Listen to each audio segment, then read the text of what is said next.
여러분 안녕하십니까? 오늘은 한국 정치의 현실을 외교 무대에서 드러난 사례를 통해 살펴보겠습니다. 역대 불량 정권들이 미국에서 받은 의전 수준을 보면 답이 보입니다. 미국은 왜 우방국인 한국 대통령에게 국빈이 아닌 격이 낮은 의전으로 응답했을까요?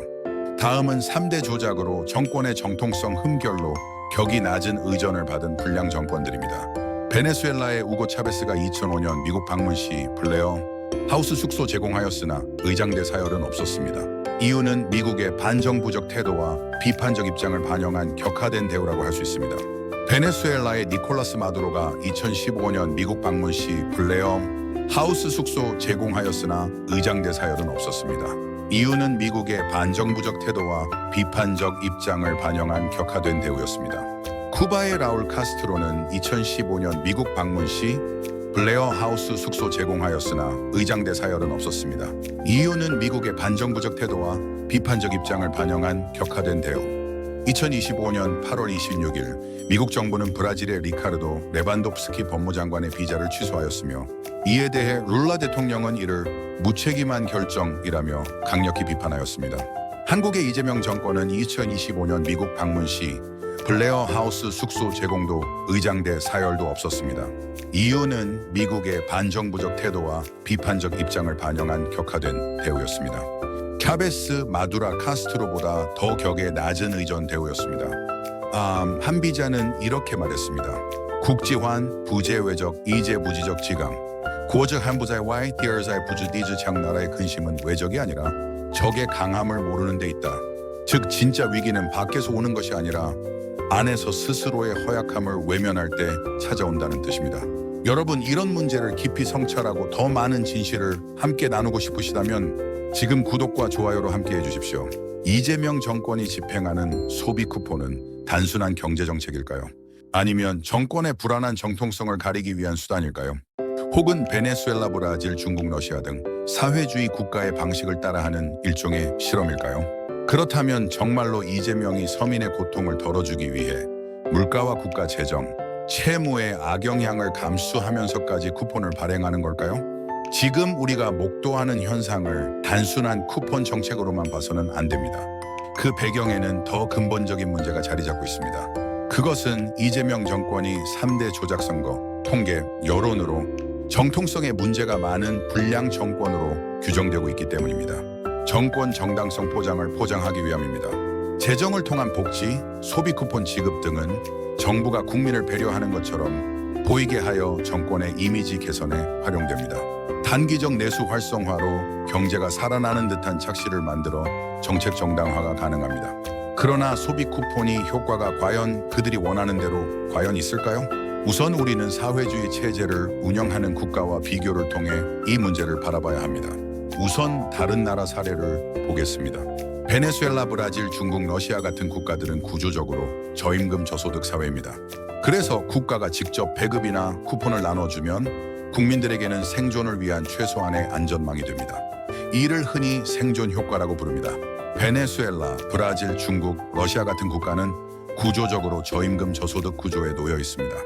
예컨대 베네수엘라의 최저임금은 월 연bil 86달러에 불과합니다. 빵 한 조각도 사기 힘든 수준이죠. 이런 상황에서 쌀, 기름, 우유 같은 기초 식량을 국가가 쿠폰으로 제공한다면 국민은 국가의 생존을 의존할 수밖에 없습니다. 그러나 한국은 상황이 다릅니다. 한국의 최저임금은 월 약 7,600달러로 러시아, 중국의 5배, 베네수엘라보다는 수백 배 이상 높습니다. 게다가 청년층의 80% 이상이 대학 학력을 보유하고 있어 사회적 기대치와 생활 수준은 훨씬 높습니다. 이런 환경에서 1인당 15만 원짜리 소비 쿠폰은 국민에게 절실한 생존 보장이 아니라 오히려 모욕적 시회로 비칠 위험이 큽니다. 여러분 오늘 영상 끝까지 함께 해주신다면 단순한 정책 비판을 넘어 권력과 정통성 그리고 국민 신뢰의 구조적 문제를 이해하실 수 있을 겁니다. 이재명 정권을 비판하는 핵심 메시지는 이재명 정권이 3대 조작선거 통계 여론 의혹으로 인한 정통성에 치명적인 흠결이 있는 불량 정권이라는 규정 때문입니다. 그러면 이재명 정권이 추진하는 소비 쿠폰 정책이 정권의 정통성과 무슨 관련이 있는 것일까요? 과연 이것이 단순히 서민을 위한 정책일까요? 아니면 사회주의 국가들의 실험을 흉내내는 것일까요? 진실로 이재명 정권이 서민의 고통을 덜기 위해 국가 재정에 악영향을 주면서까지 소비 쿠폰을 발행하는 것인지, 아니면 권력 유지를 위한 즉흥적 포퓰리즘인지는 따져볼 필요가 있습니다. 한 비자는 이렇게 말했습니다.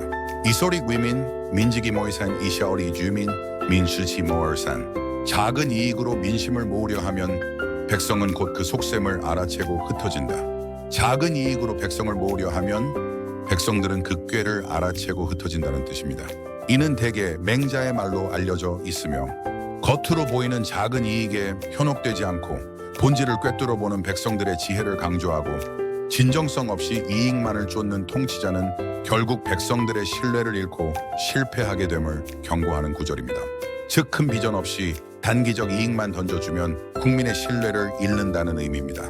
지금 한국의 소비 쿠폰 논란이 이 구절과 정확히 맞아떨어집니다. 그렇다면 만약 이재명 정권이 정권의 정통성을 의심받지 않는 상황이었다면 과연 같은 정책을 택했을까요? 정통성이 굳건한 경우에는 만약 이재명이 깨끗한 절차를 거쳐 국민적 신뢰를 얻었다면 단기 쿠폰 지급이 아니라 일자리 창출, 청년 주거 지원, 산업, 구조 개혁과 같은 장기적 정책에 집중했을 가능성이 큽니다. 정통성이 탄탄한 지도자는 굳이 현금 살포형 정책에 의존할 필요가 없기 때문입니다. 3대 조작 의혹 선거, 여론 통계로 정통성이 흔들리는 경우에는 반대로 지금처럼 선거 여론 통계 조작 의혹이 짙게 들이온 상황에서는 권력이 본능적으로 즉각적인 지지율 관리에 매달리게 됩니다. 이때 가장 손쉬운 방법이 바로 배급 쿠폰 정책입니다. 하지만 국민이 이를 시해나 모욕으로 받아들이면 오히려 지지율 하락과 불신 심화를 불러올 수 있습니다. 논어에서 공작 콩씨는 이렇게 경고했습니다. 민무신불립 민우신불이. 백성이 신뢰하지 않으면 나라가 설 수 없다. 정통성 없는 권력이 현금 쿠폰으로 민심을 달래려 한다면 그 불신은 오히려 더 깊어질 수밖에 없습니다. 한국은 빈민국과 달리 소비 쿠폰이 생존 보장 효과를 주지 못합니다. 오히려 국민에게 모욕감을 줄 수 있습니다. 만약 이재명이 정당한 절차로 당선되었다면 쿠폰 정책 대신 구조적 경제 개혁을 선택했을 가능성이 큽니다. 따라서 정책 선택은 정권의 정통성과 직결되며, 불신이 강한 현 상황에서의 소비 쿠폰 정책은 사회주의 연습이라는 비판을 피하기 어렵습니다. 이재명 정권이 소비 쿠폰 국가재정 남발로 그들은 노리는 것은 무엇일까요? 첫째, 정치적 지지 확보입니다.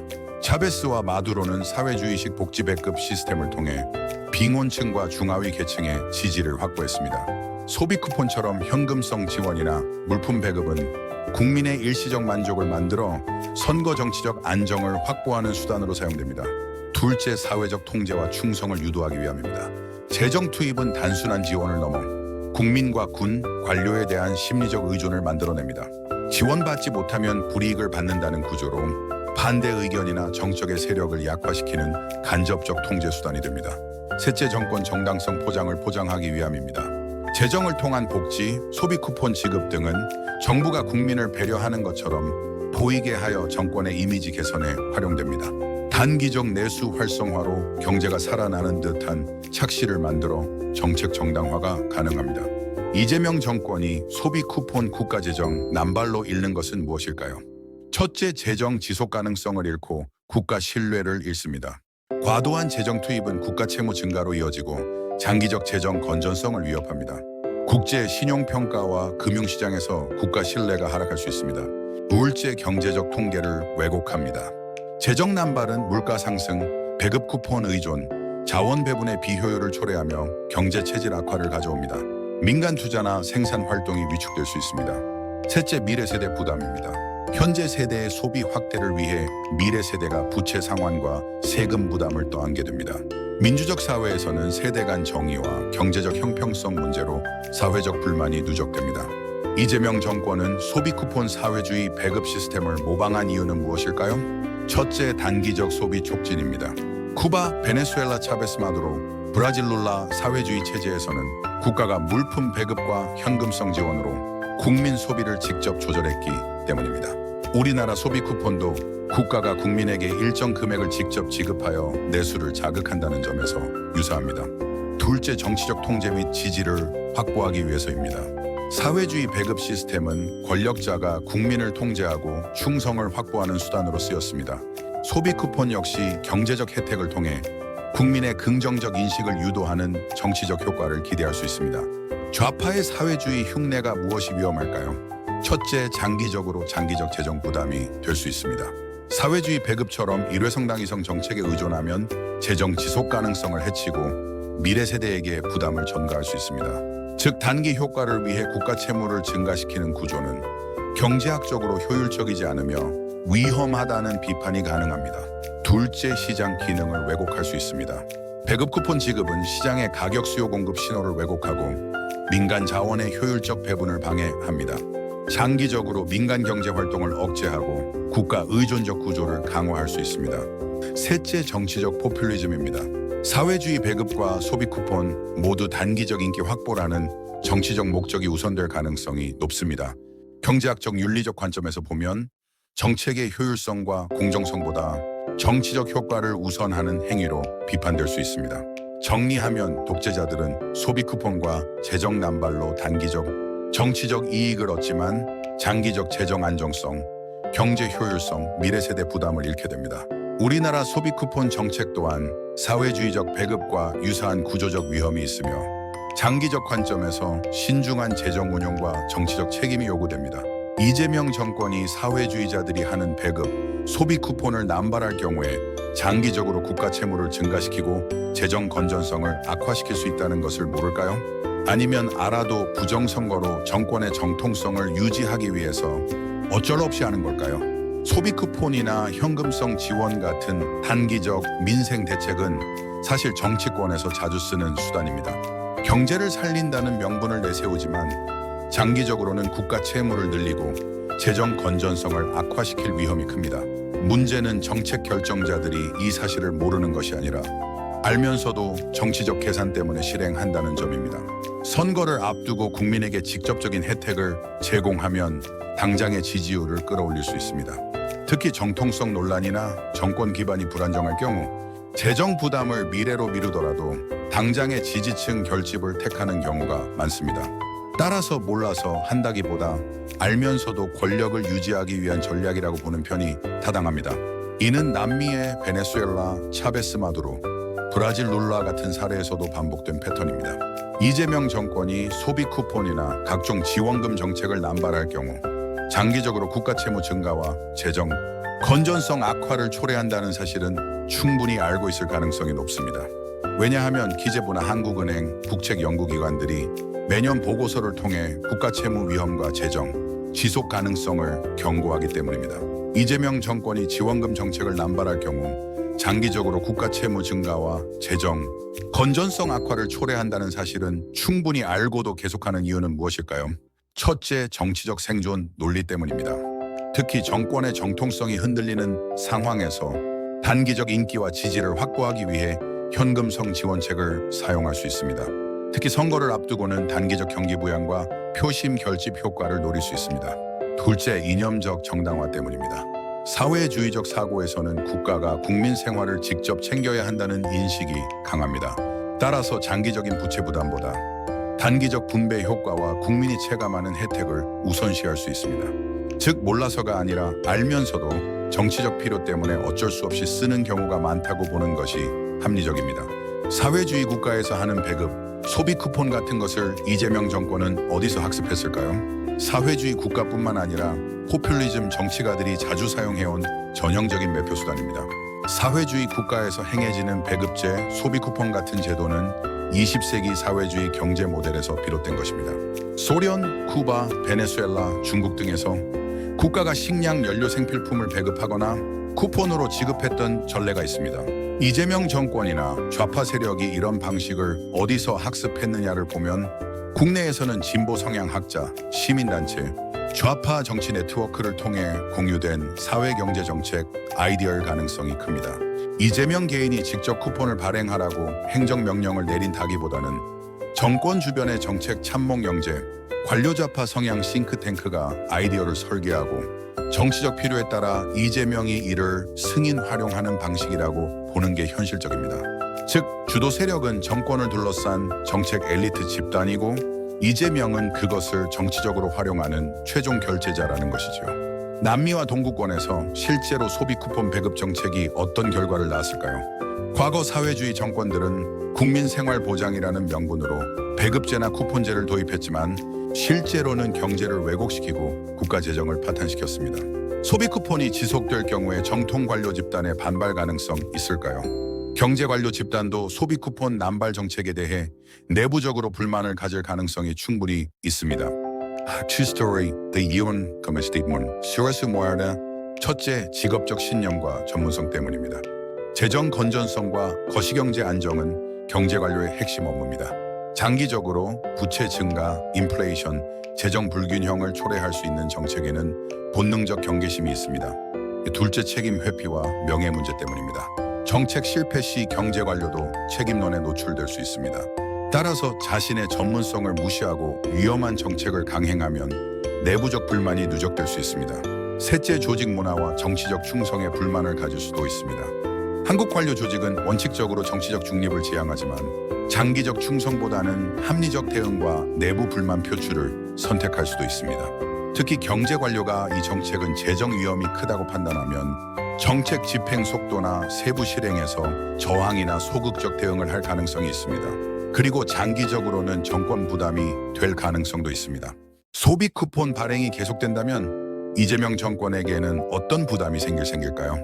첫째, 내부 통제 비용 증가입니다.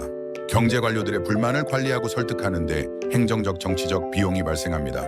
둘째, 정책 실행의 효율 저하됩니다. 일부 관료가 소극적으로 집행하거나 보고를 늦추면 정책 효과가 떨어지고 정치적 부담이 늘어납니다. 셋째, 정책 실패 시 책임 소재 문제로 정권의 부담이 될 수도 있습니다. 넷째, 국민과 언론이 재정 악화, 인플레이션 등 부작용을 문제 삼으면 정권과 경제 관료 간 내부 갈등이 외부로 노출될 수도 있습니다. 경제 관료 집단 내 불만은 충분히 발생할 수 있으며 장기적으로는 정권의 부담으로 작용할 가능성이 높습니다. 이는 단순히 정책 내용의 문제뿐 아니라 정권과 관료 조직 간 신뢰 관계에도 영향을 미칩니다. 사회주의적 포퓰리즘 정책이 반복되면 결국 내부적 저항과 외부적 비판이 겹쳐 정권 안정성을 위협할 수 있습니다. 한국의 소비 쿠폰 정책 영향, 각종 기업 규제를 하는 노란 봉투법이 통과, 관세 압박이 되면 체감 시점을 얼마나 걸릴까요? 첫째, 노란 봉투법. 과잉 인사사고 책임법을 시행할 경우에는 기업 부담 증가, 투자 채용 지연, 일부 건설 대기업 사업 중단, 고용 불안 체감, 시작은 12개월 2025년 9월 10월 이내 느낄 수 있습니다.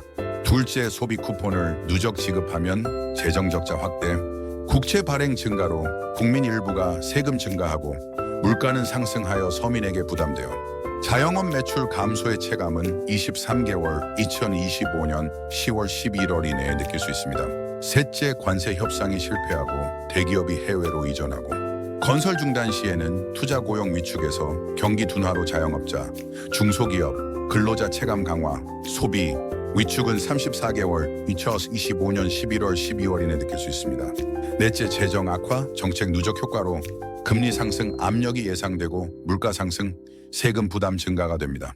따라서 전 국민 체감, 중산층 저소득층 모두 경제적 압박을 46개월 2025년 12월 2026년 2월 이내에 느낄 수 있습니다. 다섯째, 장기 재정 부담과 경기 둔화로 경제 성장률 하락되고 고용 안정성 저하되어 사회적 불만 확대, 정치적 지지도에 영향 가능도 합니다. 6개월 이후 2026년 2월 이후 상반기 정도입니다. 미국은 왜 이재명 정권에 격이 낮은 의전을 했을까요? 외교적 푸대접이나 경제정책의 포퓰리즘적 성격을 정권 정통성과 연결해서 해석할 수 있는 관점은 타당합니다. 국제사회에서 지도자의 정통성은 외교적 존중, 협상력, 신뢰와 직결됩니다. 만약 정권이 국내에서 정통성을 의심받고 선거 과정에 논란이 있는 상황이라면 외교 상대방이 조심스러운 태도를 취할 수 있습니다. 정권의 정통성이 흔들린 상태라면 국제사회, 특히 미국과 같은 동맹국은 의전을 통해 공식적 상징적 메시지를 보냅니다. 블레어 하우스를 제공하지 않고 공항 영접조차 없으며 환송도 생략하는 것은 사실상 정통성을 인정하지 않겠다는 강력한 시그널입니다. 서경의 덕불배의 뒤에 부페이웨이라는 말이 있습니다. 덕이 위치에 어울리지 않는다는 의미로 덕과 능력에 비해 과분한 자리에 오르거나 인품에 맞추지 않는 높은 직책을 맡은 경우를 비판할 때 사용됩니다. 즉 덕과 정통성이 없는 자가 자리를 차지하면 그 자리는 반드시 흔들리게 된다는 뜻입니다. 이재명은 한미 통상협상 과정에서 국력을 키워야 한다는 생각이 들었다고 수차례 언급했다고 보도가 되었다. 왜 그는 그런 발언을 했을까요? 이것은 협상 과정에서 불리함을 체감하면서 나온 자기 합리화와 동시에 책임 회피적인 성격이 드러납니다. 이를 심리학적 관점에서 분석하면 두 가지 측면이 있습니다. 첫째, 지적 구조와 cognitive dissonance의 관점입니다. 정황상 그는 3대 조작 논란 선거 여론 통계로 당선 정통성이 흔들린 상태로 보입니다. 정상적인 대통령이라면 국빈 대우를 받아야 하지만 미국에서는 블레어 하우스 사용, 불허이장대 사열 없음 만찬 없음 등 사실상 이는 마두로 룰라보다 더한 홀대에 가까운 의전이 연출되었습니다. 구조화가 발생하면 나는 정당한 대통령이다 라는 자기인식과 실제 외교적 대우는 비정상적이다 라는 현실이 충돌합니다. 그래서 그가 해소하는 방식은 한국은 국력이 약하기 때문이다라는 외부 요인 탓으로 돌려서 구조화를 해소하려 합니다. 즉 문제의 원인이 자신에게 있음을 인정하지 않고 국가적 조건으로 전가하는 방식입니다. 이는 전형적인 자기 합리화적 인지적 구조화 해소 방식이라 볼 수 있습니다. 책임 전가와 권력자의 오류 때문입니다.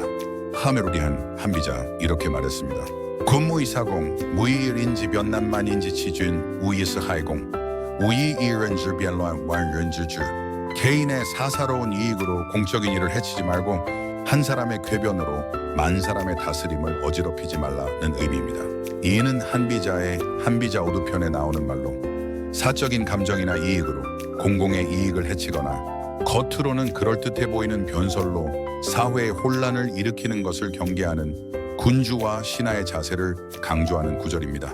이재명이 국력이 약하다는 이유로 미국의 냉대를 해석하는 것은 본질적 문제 정통성, 부족 외교적 신뢰 붕괴를 가리고 외부 요인의 책임을 떠넘기는 것입니다. 이는 곧 군주가 자신의 책임을 회피하고 궤변으로 전국을 흐리는 행위와 유사합니다. 이재명 대통령이 국력이 약하다는 표현은 인지적 구조화와 권력자의 자기 합리화 때문입니다. 이재명은 한미 통상협상 과정에서 국력을 키워야 한다는 생각이 들었다고 수차례 언급했다고 보도가 되었다. 왜 그는 그런 발언을 했을까요? 한비자는 또 경계했습니다. 자지자명 자승자강 느스주저밍 스승저창 남을 아는 사람은 지혜로운 사람이고 자신을 아는 사람은 밝은 사람이며 남을 이기는 사람은 힘이 있는 사람이고 자신을 이기는 사람은 강건한 사람이다 라는 뜻입니다. 즉 지도자는 자기 내면의 불안과 잘못을 직시할 수 있어야 합니다. 그러나 이재명의 태도는 현실과 내면의 괴리를 인정하지 않고 국력이 약하다는 외적 원인으로 합리화하는 인지적 구조화의 전형적 사례입니다. 자기 인식을 회피하는 지도자는 밝지도 강하지도 못하며 오히려 약한 권력을 더욱 위태롭게 만듭니다.